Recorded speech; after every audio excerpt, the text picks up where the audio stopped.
today's video I want to talk about the word sorry and the power of the word sorry specifically. And I'm going to be talking specifically for men in this case because I'm not a woman, and I'm going to talk a bit about what I believe of the word sorry for women, but mainly for men, and what I've learned about that. So when it comes to saying sorry, people usually say sorry for the smallest things. And the problem with that is, as we know, for everything in life, if there's too much of it, it loses value. This is why when people talk too much, their words lose value. When people say thank you too much, it loses value. My father, for example, I don't remember last time he said thanks to anyone really. And the last time I might have heard it was like when I was still a kid, when I was maybe less than 10 years old, and he said it to a friend of his. And even his friend at the time, he was like, holy shit, your dad just told me thanks. And that's the power of limiting the amounts of words you say, whether that's thank you, sorry, or any other word, or just talking in general. The less you talk, the more value your speech has. And about the word sorry is a pretty important word, because as if you are a human watching this, most likely you have made some kind of mistake in your life. Most likely you have made some kind of error or some kind of bad to other people that you felt bad about, that you felt sorry about.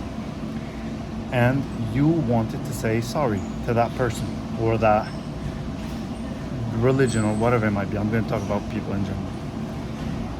But let's say you have a girlfriend, and for the slightest things, she says, oh, you came 2 minutes late, I'm so sorry. And you say every single time. The next time she says, oh, you're 3 minutes late, you're going to say sorry, but she's not going to care at all. First of all, she's not going to respect your word, which is very, very influential for someone to not respect your word. And second of all, she's going to know you're going to say that before you say it. Because that's a habit. If it's a habit to say sorry, it's a habit to predict that you're going to say sorry.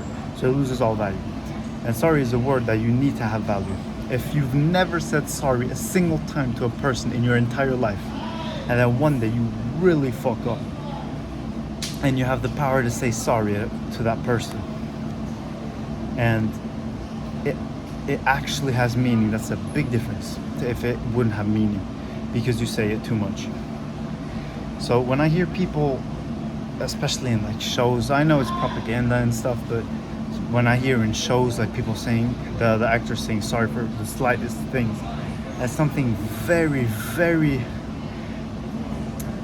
how could I put this, uncomfortable, not sure if that's the right word, but very noticeable in my terms. Because even if you're an actor, it doesn't matter what scenario, if you say the word sorry too much, it's going to lose value. And as I said, sorry is a word that you need to have value, because if you can't say sorry to someone and they actually know you mean it, if you only say sorry when you mean it, people are going to know you are sorry. You're going to do whatever it takes to make it better, and make it better than it was before you made the mistake. But if you say sorry for everything, you don't care.